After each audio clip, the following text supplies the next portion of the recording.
In the midst of this global crisis, the voices for justice are revealing what really matters. It is time for Planetary Makeover. Here we feature solutions and modern miracles in documentary videos that offer hope for our future and remind us all of our spiritual source. Long ago, it was forecast that at this time in history, extraordinary teachers, including the World Teacher, would emerge to help us as we build a world that works for everyone. Now, here's your host of Planetary Makeover, Mr. David Mynott. Welcome, everyone, to another episode of Planetary Makeover. This time around, we have the privilege of presenting yet another Dick Larson talk. This one was from an Expo back in 2009, but you'll see that the topics and the subject matter and the delivery are as relevant today as they were then. And this talk, Dick had dubbed the 8 Great Spiritual Facts of Life.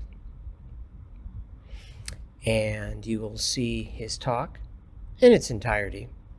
But first, as always, we want to go over the principles that we try to convey here at Planetary Makeover.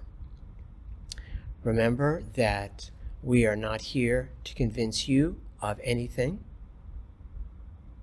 All we ask is that you consider what we present with an open mind.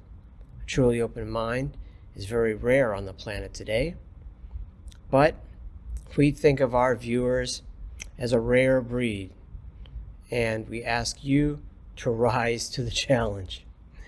And I will try and hold myself to that same standard. No promises, but I'll do my best. And hopefully we'll learn from each other, and we'll set a great example for each other. Because my being a presenter here does not give me any sort of authority. I'm learning from you, and you from I. We are at the same level.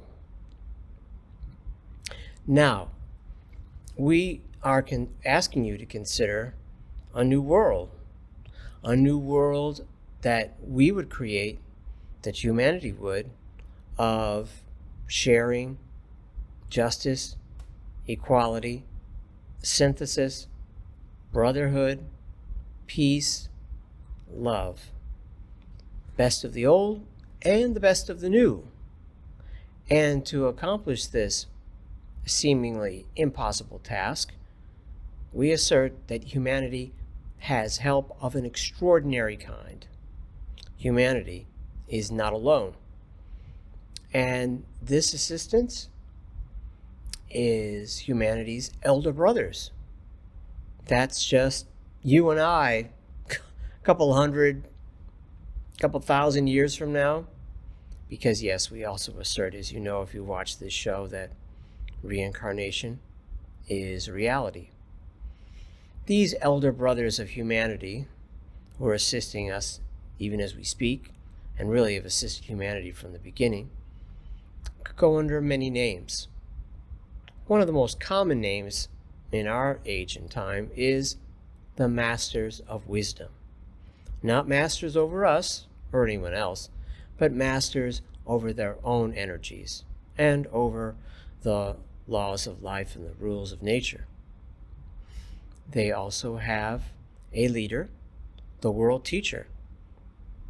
And the World Teacher and his group, the Masters of Wisdom, are returning to the world after a 98,000-year absence. Can you imagine? And they're here for all of humanity. And this is important, they are not religious figures. They are spiritual teachers. We need to learn to expand our idea of what spirituality is. Because we live in a spiritual universe. Everything is, or should be, spiritual and be performed in that same way. Now, this teacher has been predicted by all the major world religions even though he's not beholden to any of them. And you may know some of them as the Messiah for the Jews, the Imam Mahdi, or Messiah, for the Muslims, the Kalki Avatar for the Hindus, the Christians await the Christ, and the Buddhists are awaiting, wait for it, Maitreya. Yes, the Buddhists got the name right. That is the name of the world teacher for this age, Maitreya. Now, he's a spiritual teacher in the broadest sense, here for everyone. Maitreya and the Masters of Wisdom are here for the people, not religious, governmental, or philosophical institutions. This is important to remember. And this event is literally considered the most important event in mankind's history. Why? Because it's never happened before that the world teacher for this planet would come before us in person, not in the guise of one of his teachers, and with his brethren. Now, Maitreya and the Masters of Wisdom aren't looking for followers. They don't want you to believe in them. They are not here to found a new religion or to look for followers. In fact, Maitreya has said that if you chase after me, you will lose me. If you try to put me in your pocket, you will never find me. So they love everyone unconditionally. Fundamentalists, atheists, agnostics, everyone. And Maitreya is an avatar wielding energies in combinations never seen on this planet before. And he in turn is overshadowed by the avatar of peace and equilibrium, of synthesis, and of a third energy for which we have no name. And so the Masters of Wisdom will be helping humanity enter the Age of Aquarius, exiting as we are the Age of Pisces, which I will let Dick explain. So writings about Maitreya and the Masters, as well as our own writings, are freely available to all of humanity. These writings are meant to stimulate our minds and enhance our intuition. Just reading or listening to it is transformative, in a way that does not interfere with our free will, which is sacrosanct to the Masters of Wisdom. And this subject, vast in scope, is known as the Ageless Wisdom Teaching, or the AWT as I call it for short. Some of the writers would be Madame Blavatsky, Helena Roderick, Alice Bailey, most recently Benjamin Creme, and also Jiddu Krishnamurti has touched upon it as well. Now, Dick, our presenter for today, is a counselor with a background in education who addresses the issues of meditation and practical spirituality. He's been a guest on radio talk shows nationwide, co-hosted a radio program, and hosted a series of public access television shows around the nation. Dick gives public lectures on the Ageless Wisdom teaching and their relationship to what is happening in the world today. His message is one of great hope for our future. And Dick was also the original host and one of the founding members of this show, Planetary Makeover. And with that, let's watch Dick Larson's video.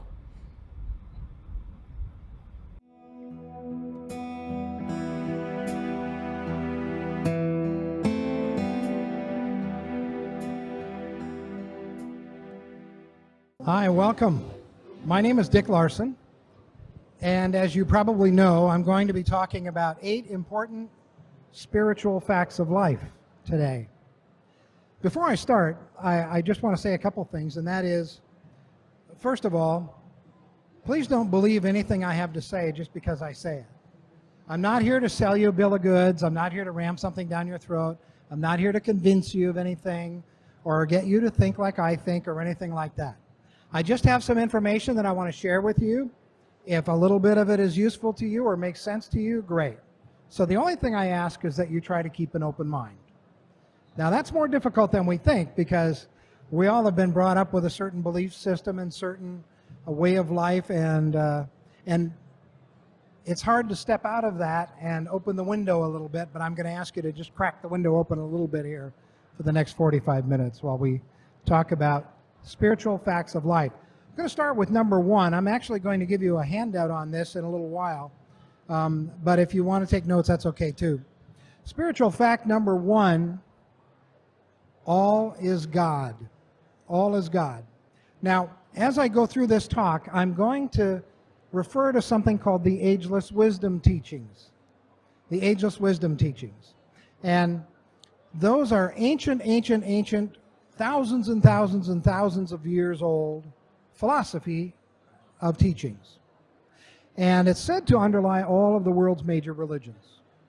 So I will be talking about the Ageless Wisdom Teachings. The latest two proponents or teachers of the Ageless Wisdom have been a woman named Alice A. Bailey, who wrote about 20 books in the 30s and 40s.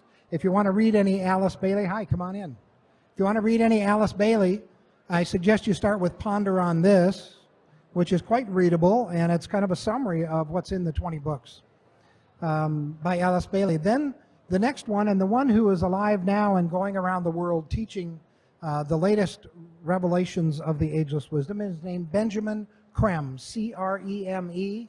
He's from London, England. He's written several books. They're available on Amazon and elsewhere. So if you want to read about the Ageless Wisdom Teachings, you can read Alice Bailey or Benjamin Creme. I really recommend you start with Benjamin Creme first. He's a little easier to read and certainly more current, although Alice Bailey's stuff lasts well. Okay, so all is God. Benjamin Creme says, first of all, it's really difficult to define God. I mean, I'm no good at it. So I'm going to tell you what Benjamin Creme says. Benjamin Creme says, God is all the laws and energies that make up the manifest and unmanifest universe, all that we see and don't see in the cosmos. Now, how do you know there's a God? How do you know there's a God? There's really only one way, to my knowledge, and that is not faith, because if it's faith only, then it's blind faith. And I don't recommend blind faith to anybody. But a way to know God is to experience God in your life in some way. And that'll be very personal. It'll be different for everyone, how you experience God in your life. But if you have an experience of God working in your life, then that's how you know there's a God. Now, you can't show it to anybody, you can't prove it to anybody, but you know. And that's the important thing, is that you know. And it's that experience that faith comes out of. It's that experience that the faith should grow out of. So everything is God. Well, I'm a separate person. How can I be God? Well, I'll tell you. I'll use a little analogy that I just love. A drop of water is falling from the heavens, and it's heading towards the ocean. And it says, oh boy, I'm going to join all that water down. And boom, it hits, splashes into the ocean. And it looks around and it sees all these other little drops. But they're also ocean. So they're drops and they're ocean. And now he's not just a drop, he's ocean too. We're the drops, God is the ocean. We're all ocean. Because we all have God in us, I think, and many think. And that makes us all parts of God. Everything's God. In the ocean, everything's ocean, right? The weeds are ocean, the starfish are ocean, the fish are, it's all ocean. Well, everything's God. God's in everything. God's in everything we see. God's in everything we don't see. So God is all and all is God. Spiritual fact number one. Now I'm going to skip to facts 7 and 8 right now, and you'll see why in a minute, but I want to do 7 and 8 before I go ahead and do the others. Spiritual fact 7 is one rule fits all. One rule, R-U-L-E, fits all. Anybody have any idea what that rule might be? It fits every spiritual program. It fits every major religion in the world. Matter of fact, it's in every major religion in the world. It's said in every major religion in one way or another. The golden rule. Treat others like you would like to be treated. That covers it all. That covers the 10 Commandments. It covers everything. One rule fits all. And that rule is the golden rule. Treat others like you'd like to be treated. Actually, you don't even have to go that far to make a difference. All you have to do is be harmless. Harmless. You don't even have to like people, or much less love them. Just be harmless. Just imagine for a second, just think for a second, if everybody in the world didn't hurt anybody, they were harmless. Woo, the world would be different, wouldn't it? It'd be a completely different world. It would be transformed without all the love stuff, just harmlessness. Yeah. Now, harmlessness is an aspect of love. Make no mistake about it. But harmlessness. So the golden rule fits all. Rule number 7, or fact number 7. Fact number 8, happiness follows service. Happiness follows service. There are many ways to serve. All you have to do is look around. There are tons of people who need stuff. There are all kinds of needs. I mean, just walking across the street, you can find a need. If there's a piece of paper or trash on the ground, you can pick it up. Throw it away when you come to a trash can. I mean, there's all kinds of needs out there. Just find something that fits your personality, your style, and serve. And we can do that in many ways. I'll tell you, one of the ways that we can be of service is a brand new meditation that I want to make sure you know about before you leave. Can you all hear me okay? Okay, good. I've got competition, so I'm just wondering. Good. And that way of service and that meditation is called transmission meditation, not transcendental, transmission meditation. Just a couple minutes on what it is. It's a new group meditation. It's a group meditation, and it's free of charge, done in people's homes, whoever wants to sponsor it.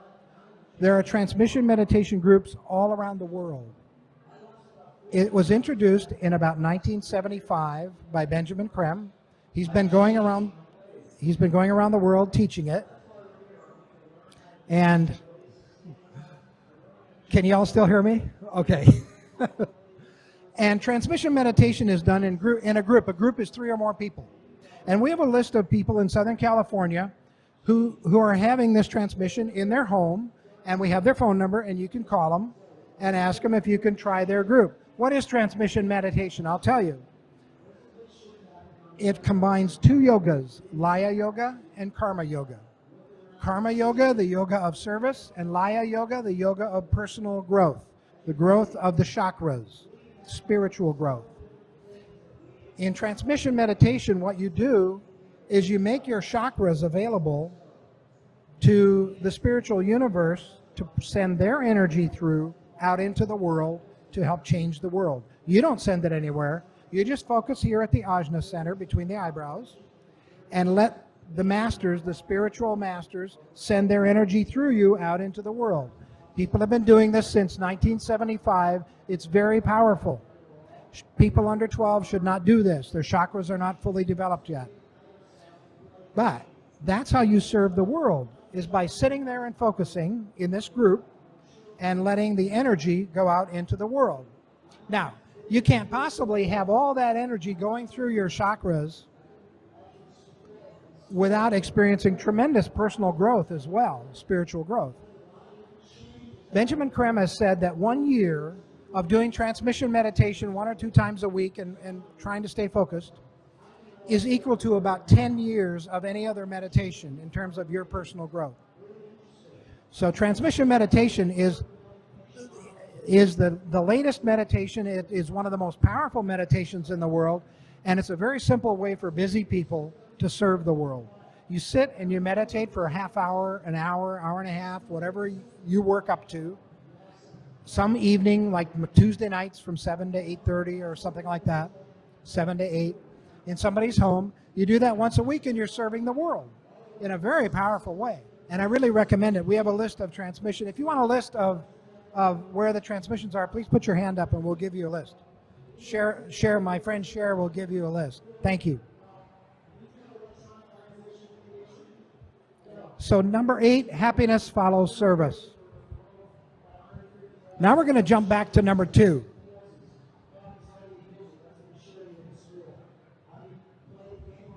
Number 2 is God has a plan. Important spiritual fact number 2 is God has a plan.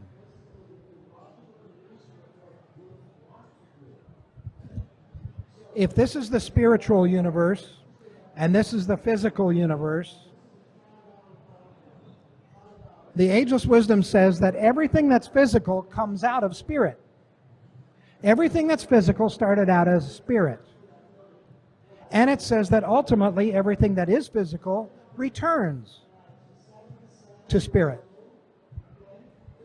This process, scientists call this process involution. Involution, coming from spirit into physical existence. They call the process of going from physical to spiritual what? Yes, evolution. Evolution. So if we're here right now, the process, if we want to participate in God's plan, if this is the big plan, and we want to participate in it, then we want to participate in the process of evolution. We want to evolve. As a matter of fact, according to the plan, everything is evolving. Our solar system is evolving. Our planet Earth is evolving. And do you know how planet Earth is evolving? It's evolving because we evolve.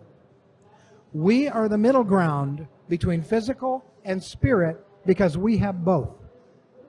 We have both, and that's our job on the planet. Our job on the planet, humanity, is the middle ground, is the middle, it's the go-between, it's the unifier. We are the unifier between the physical and the spiritual. And as we evolve individually and as a human race, as we evolve, our planet evolves.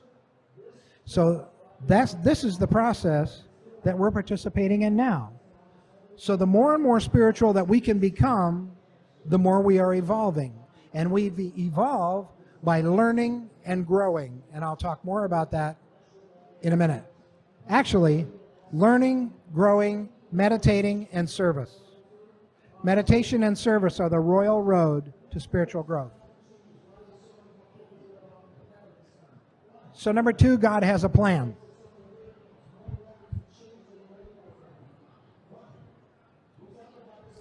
Humanity is made up of 4 aspects: physical, emotional, mental, and spiritual. Good. Physical, emotional, mental, and spiritual. These are the 4 aspects of humanity. Almost every philosophy on the planet agrees with that. Even the major religions agree with that. Physical, humanity has evolved very well physically. Emotionally, humanity has actually over-evolved. We make far too many decisions based on our feelings instead of our thinking. And then our feelings change and we go, oh, why did I do that? How can I fix that? How can I correct that? I wish I hadn't done that. So we have over-evolved emotionally. And what we need to do now, humanity's task is to grow mentally and spiritually. So this could be called our lower self. Our lower self. And this could be called our higher self. This is where intuition comes from. This is where gut feel comes from. Gut feel is a feeling. It's not intuition. Intuition comes in interaction between the mind and the soul. The Ageless Wisdom says that you can picture the soul as a multi-pointed white light about 6 inches above the top of your head, connected by golden threads to your heart and your mind. Isn't that nice? I like that. Yeah. So the soul is what we want to do now is start living our lives based on mental and soul and less on emotional and feelings, emotional and physical. That would be evolving. That would be growth. So God has a plan.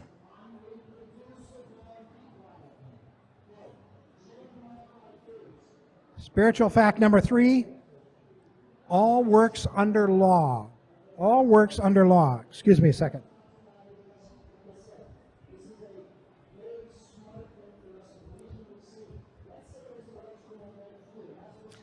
There are 3 laws I'd like you to know about. There are many. But 3 laws that affect every day of your life are the law of cause and effect.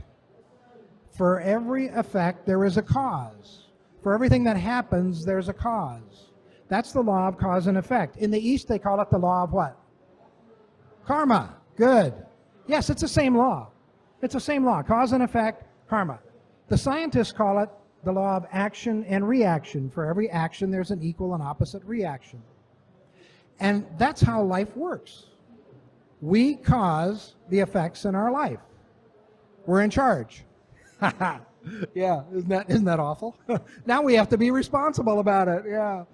So if you don't want people to cut you off on the freeway, you need to do what? Not cut people off. If you want people to be kind and thoughtful to you, you need to be kind and thoughtful to others. That's how the law works. That's how the law works. And that's why revenge doesn't work. Getting even is not getting even. Whatever happened to you, there was a cause for it. Leave it alone. Now it's all balanced out probably. You know? But then when we go in and get revenge, now we start a whole new cycle. Now they owe us again. And it's going to happen because it's a universal, God-given law, the law of cause and effect. It is absolute. It never not happens. Except in cases of grace, God's grace. That can sometimes mitigate some of the cause and effect. But in general, that determines our lives for better or for worse, moment to moment to moment to moment to moment. Now, when you guys get where you are, you've got a lot more good karma going for you than you do negative karma. I mean, you wouldn't be in this room in a lecture about spirituality unless you knew that you were a living soul. You know? Well, once people know they're a living soul, they're on the final stretch of the evolutionary path. I mean, you know, you might have 20 or 30 lives left, but you've already had thousands and thousands and thousands of lives. You know, you've been every race, black, white, brown, yellow, green, blue, purple. You've been male, female, grandmothers, granddaughters. You've been married, you've been single, you've been, you know, everything. Everything. We've been it all. We're trying to learn the lessons that planet Earth has to live. And that brings up the second law, which is the law of rebirth. The law of rebirth. Some call it reincarnation. I'm not talking about where people come back as animals. That's, what's that called? Yes, that's the transmigration of souls. That is not rebirth. I'm not talking about that. I'm talking about people coming back as people. You know, the soul is eternal and takes on new bodies to learn new lessons until it learns all the lessons that planet Earth has to teach us. And the soul remembers where it left off in the last lifetime. So you pick up where you left off every time. And you don't have to do anything. You can just cruise through life, kind of not do anything. It's okay. The soul is eternally patient. Eternally patient. But at some point, it's going to wake us up, and we're going to realize we're a soul, and that we probably have some purposes in this lifetime. And maybe it'd be a good idea to check into that and get busy. And so that's what we do.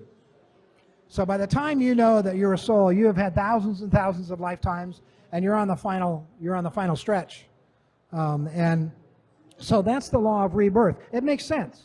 It makes sense. How could a 6-year-old child sit down and compose a cantata in 12 minutes? Because it was a composer in its previous lifetime. That's how. How could this girl in Whittier, who paints just like, cut his ear off. Van Gogh.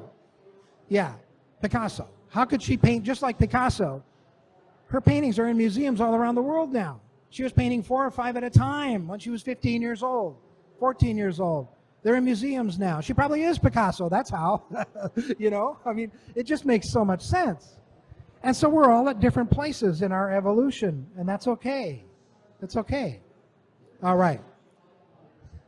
So all works out under law. The third law that I said I wanted you to know about is the law of love. The law of love. Love is an energy that streams from the heart of the sun. In our cosmos, in our world, God is love. God is love. So we are love. Now, some of us are better at expressing it than others, Buddha was really good at expressing it. The Christ was really good at expressing it. Confucius was really good at expressing it. You know, we're getting there. But we are love. We're just not able to show it and demonstrate it like some of the others have so far. But we're working on it. That's what we're doing here. We're working on it. Love is magnetic. Love holds things together. It's the unifying force in our world that binds things together. For us, for most of us, love is a feeling of excitement, friendliness, kindness, agape, brotherly love. But that's not what true spiritual love is. Spiritual love is very neutral. Spiritual love is the combination of love and wisdom. Spiritual love is the combination of love and wisdom. Love is our nature. Love is our nature. Great teacher came to teach us that. And we're still trying to learn that lesson, you know? Okay, spiritual fact number 4, God has wise helpers. God has wise helpers. There are great, great spirits who have gone through human evolution ahead of us. They've done everything we've done. You know, they've killed people, they've been every race, they've been every sex, they've, you know, done it all. And they've gone through evolution ahead of us, and then they've stuck around as permanent spirits, demonstrated by the great teacher Jesus when he died and he rose from the dead and then he ascended into heaven. He ascended showing the path that we're all going to take. We're all going to take that path. We're all going to become permanent spirits once we learn all the lessons that planet Earth has to teach us. We're going to become permanent spirits. Well, that's what these great spiritual beings called masters, masters of wisdom, masters of the kingdom. They're called masters not because they're masters over us, but because they're masters over themselves. They've learned all the lessons. And thank God they've stuck around planet Earth to help us. They've been working, inspiring humanity behind the scenes for millennia. They've been the inspiration behind the great teachers. The great steps forward that humanity has taken have been inspired by these great masters, these great spiritual beings. Beings who used to be people like Jesus, Confucius, Buddha, Mary, the mother of Jesus, St. John, Peter, Paul, Ringo. No, not Ringo. Sorry. Joan of Arc is one of the great masters now, for example. So these great spiritual beings are helping us behind the scenes and have been for a long time. Whenever angels appear to people, those are masters. They appear as angels because they don't want to scare us. They would never do anything to hurt us, ever, ever, ever, ever, ever. So they know that people understand angels, so they'll appear as an angel. When an angel appears to somebody, that's a master, making themselves known, coming to give a blessing, coming to give peace of mind, coming to give reassurance, and so on. These are great masters, and they all have a job. Some work in politics, some work in religion, some work in music, some work in architecture, some work in healthcare, some work in finance. They work in all different areas of human endeavor behind the scenes. Now for a good one. Number 5.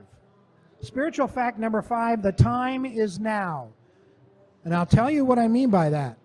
The time is now. This is an urgent message. I'm going to talk about astronomy, not astrology, astronomy. The Earth and the solar system sit in the heavens and periodically come into alignment with different constellations. There are 12 major constellations in our area, and we call those 12 constellations what? The zodiac. Very good, the zodiac. Yes. When we come into alignment with one of these, we are in alignment with that constellation for about 2,000 years. 2,250 years, it depends. They're different distances apart. So it takes about 26,000 years to come into alignment with all 12. It's quite a time. For the last 2,000 years, we have been in alignment with the constellation Pisces. Pisces. Whenever we're in alignment with a constellation, we say we are in the age of whatever that constellation is.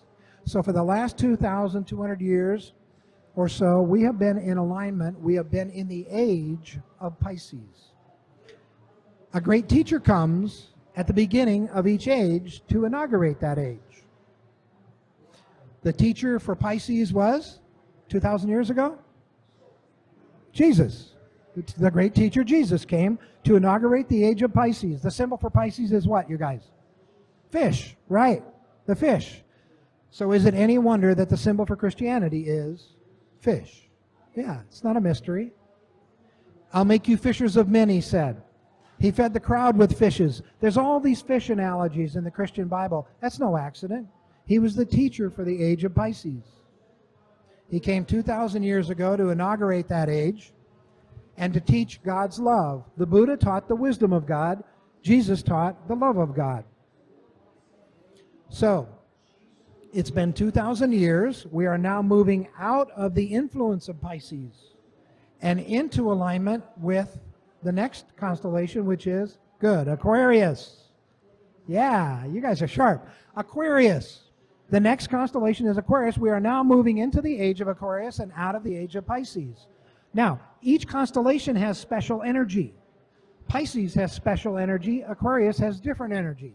The energy of Pisces, the two primary aspects of the energy of Pisces are individuality. Man has come out of the herd in the last 2,000 years. And dedication to an ideal. It was dedication to an ideal, the ideal of freedom, that defeated the Antichrist in World War II. Wait a minute, did I say Antichrist? I did, didn't I? That's good news. According to the Ageless Wisdom, I have good news for you. The Antichrist has come and gone. It was Hitler. Yes. Actually, it's an energy, not a person. It's released through people. It was released through Hitler, a couple Japanese generals, and Mussolini. And if you think about it, Hitler did exactly everything that St. John's Book of Revelation says that the Antichrist will do. He fooled millions and millions of people into thinking he was this great Savior, going to lead them into a perfect world. And he fooled them for years and years and years and years, and yet was incredibly evil. He was the expression of the Antichrist for our time. The 2,000 years ago, the Antichrist was expressed through Nero. If you look in John's Book of Revelation in a study Bible, it'll say that Nero was the beast 666. Because the letters that make up the name in numerology, that make up the name Caesar Nero, total 666. He was the beast 666. The Antichrist energy is released to break down the old order, and it did. Nero destroyed Rome. That thing about Nero fiddling while Rome burns is true. He almost single-handedly destroyed the Roman Empire, paving the way for Christendom. Broke down the old order to pave the way for the new. Well, the same thing happened in World War II, the war to end all wars. And that is that it was here to break down the old order and pave the way for the teacher for the age of Aquarius. Now, the symbol for the energies of Aquarius are synthesis and cooperation. Synthesis and cooperation. So you're going to see a lot more work done in groups. It has the Ageless Wisdom. Benjamin Krem is in 24-hour contact with one of these great spiritual masters, and his master has told him that even the office of President of the United States will no longer be one person. It will be a committee of wise people in the future, very near future.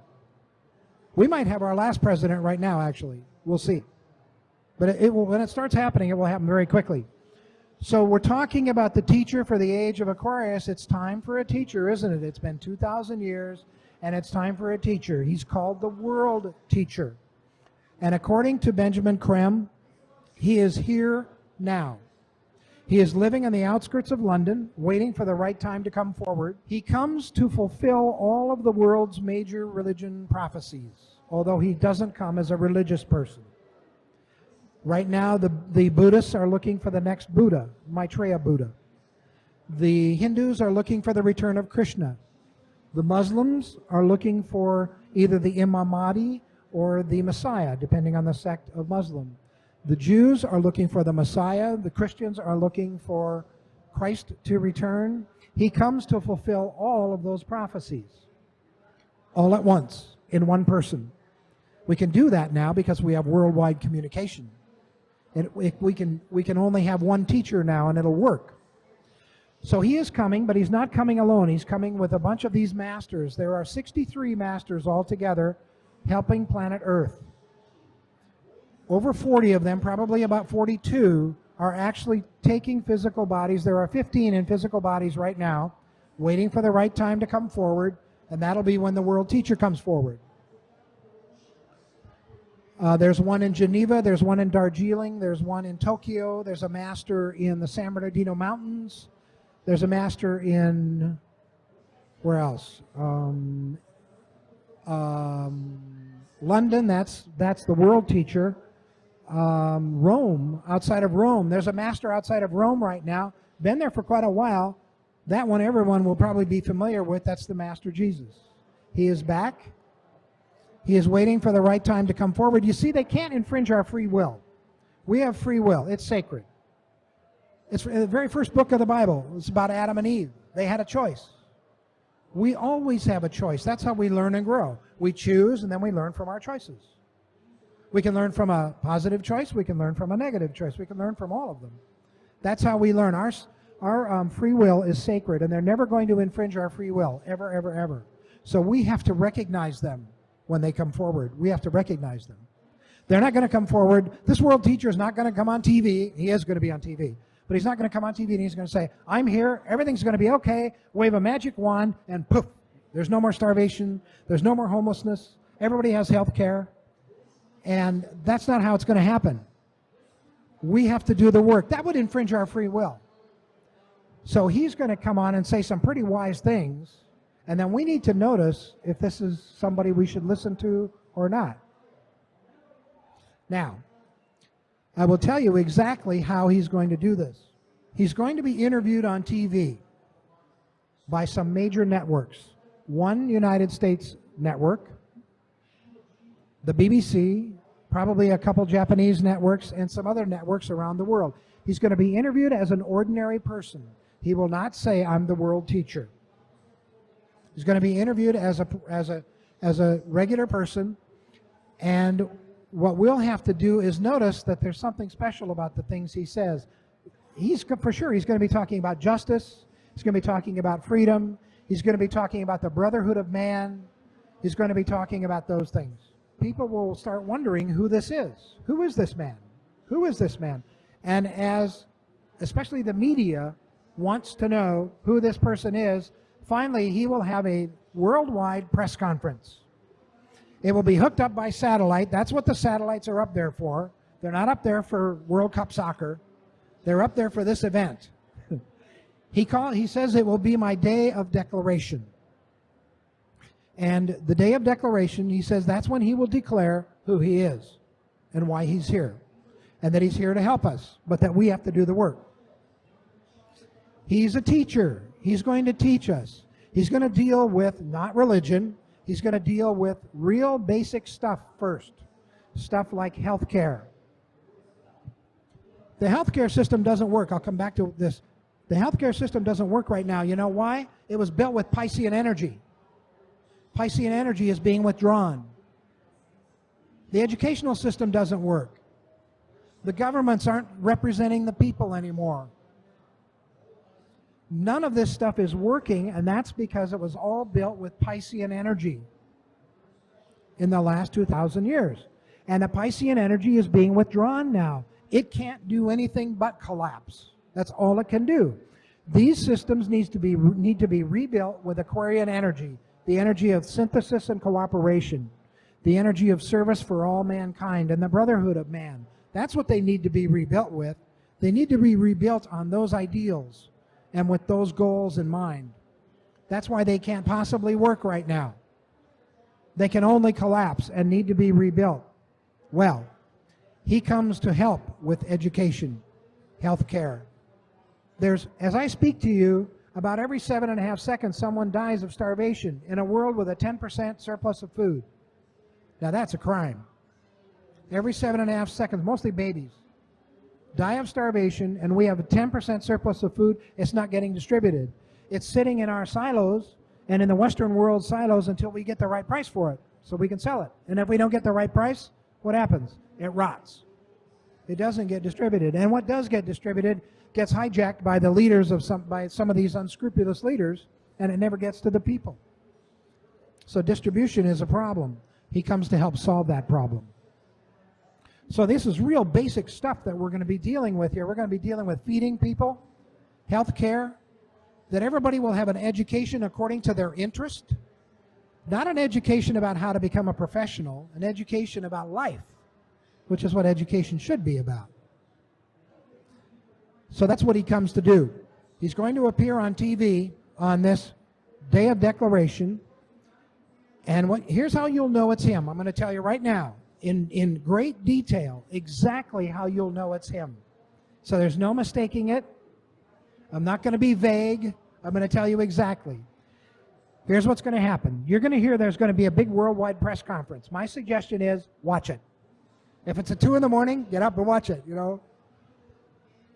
He's going to come on TV, and you'll see his face on TV, but his lips won't move. You will hear his words in your head, in your own language. Whatever your native language is, that's how you will hear him speak. Telepathy. That's number one. Number two, while he's speaking, you will feel the love of God in your heart like you have never felt it before. I get chills when I talk about it. People will be crying, and I'll probably be one of them. Feeling the love of God in your heart like you have never felt it before. Trust the love of God. The Antichrist cannot do that.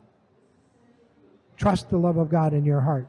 And number three, you will find out while he's been speaking that there were hundreds of thousands of miracle healings around the world that occurred while he was speaking. And in those three ways, you will know that this one is the world teacher.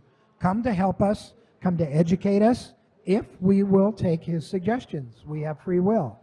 Some people are going to go, oh, Antichrist, Antichrist, and some people are going to not follow suggestions, and some are. He says over 1 billion people are ready for me. It's no accident that you're in this room, because the last great law, and I have about 3 minutes to do it, is you play an important part. You play an important part. What can you do about it? Well, the first thing you can do about it is do transmission meditation and help the world, serve the world. It's tremendous service, and it'll provide you with tremendous spiritual growth. Secondly, help people anticipate the arrival of the world teacher.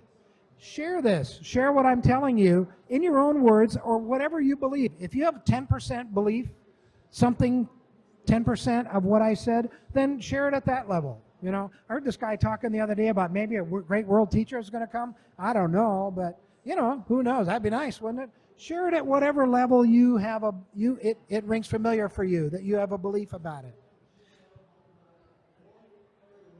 This is an exciting time to be alive. We are being counted on to help create a new world. I'm not kidding. I'm not kidding. The Age of Aquarius is here. It's time for lots and lots of change. It is going to happen. Be one of the people leading the parade, not one of the people following the parade. You know, jump in and do your part. You're not here by accident. You're not on this planet at this time by accident. Just like the people that were here during World War II weren't here by accident. They were dedicated. They got the job done. They defeated the Antichrist and paved the way for what's coming now. Well, now we're here, and we're here for this purpose. I promise you. Now, at whatever level you think this makes sense to you, like I said, you don't have to believe this just because I say it. But if any of it makes sense to you, I hope that you act on it. Thank you, everybody. Have a great weekend.